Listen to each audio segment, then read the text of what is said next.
Reuters U.S. drugstore chain operator CVS Health Corp CVS.N said on Sunday it had agreed to acquire U.S. health insurer Aetna Inc AET.N for $69 billion, £51.36 billion, seeking to tackle soaring healthcare spending through lower-cost medical services in pharmacies. This year's largest corporate acquisition will combine one of the nation's largest pharmacy benefits managers PBMs and pharmacy operators with one of its oldest health insurers, whose national business ranges from employer healthcare to government plans. The deal comes after Aetna's $37 billion plan to acquire smaller U.S. health insurance peer Humana Inc and was blocked in January by a U.S. federal judge over antitrust concerns. A proposed combination of peers Anthem Inc A.T.N and Cigna Corp C.N was also shot down. Aetna shareholders stand to receive $207 per share in the deal with CVS, the company said. The consideration comprises $145 per share in cash and 0.8378 CVS shares for each Aetna share. Reuters first reported the terms of the deal earlier on Sunday. Aetna shareholders will own about 22% of the combined company, while CVS shareholders will own the remainder. The company said that cost synergies in the second year after the transaction closes 2020 if the deal closes in the second half of 2018 as they expect would amount to $750 million. They foresee it adding to adjusted earnings per share by the low to mid-single-digit percentage points. Their vision expands beyond capitalizing on CVS' existing Minute Clinic structure, which largely offers preventative services like flu shots, the company's chief executive said in an interview. When you walk into CVS, there's the pharmacy.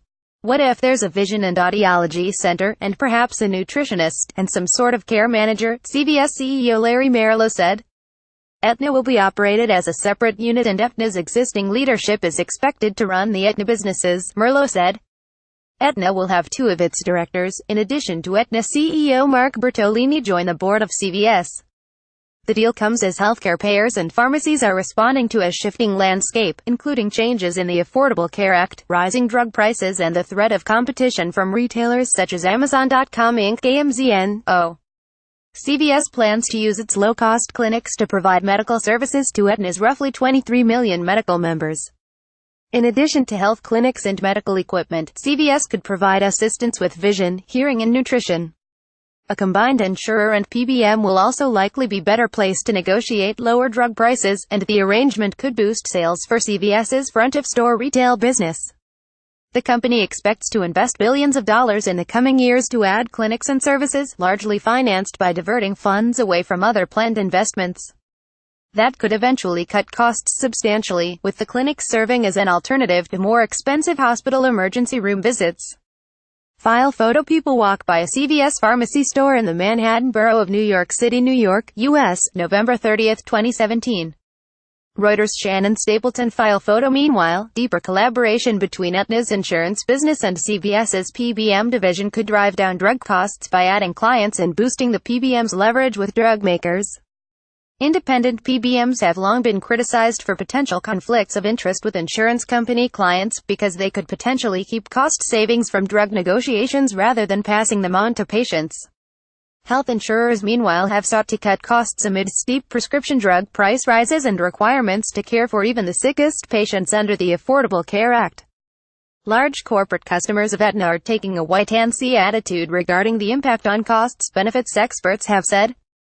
Analysts have said the CVS-Aetna deal could prompt other healthcare sector mega-mergers, as rivals scramble to emulate the strategy. It could spur a merger between Walgreens Boots Alliance Inc WBA.O and Humana Inc N, or between Humana and Walmart Stores Inc WMT.N, Anna Gupta, analyst at Leerink Partners, said recently. Vertical merger. Although CVS and Aetna's planned merger does not directly consolidate the health insurance or pharmaceutical industries, the U.S. Department of Justice has been taking a closer look at so-called vertical mergers, where the companies are not direct competitors.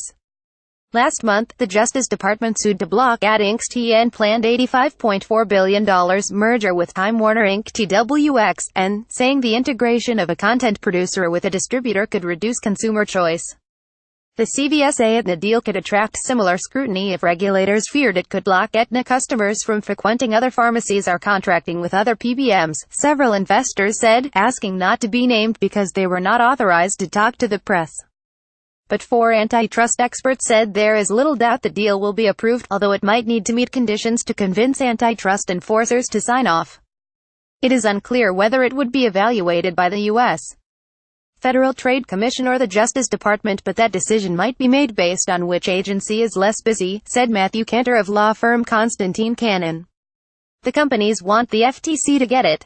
The reason that the FTC is better at this point is that the Justice Department has just broken with decades of precedent of how to deal with vertical mergers, said Cantor, referring to the decision to refuse conduct remedies and file a lawsuit to stop Aetna Inc T.N from buying Time Warner Inc TWX.N.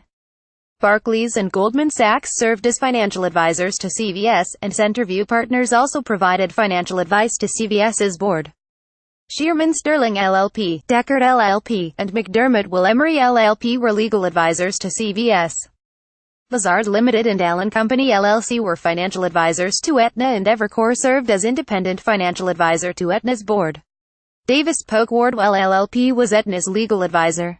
Reporting by Carl O'Donnell and Carl Humer in New York. Additional reporting by Greg Rumeliotis in New York and Diane Bartz in Washington. Editing by Meredith Mazzilli and Lisa Shoemaker. Our standards: the Thomson Reuters Trust Principles.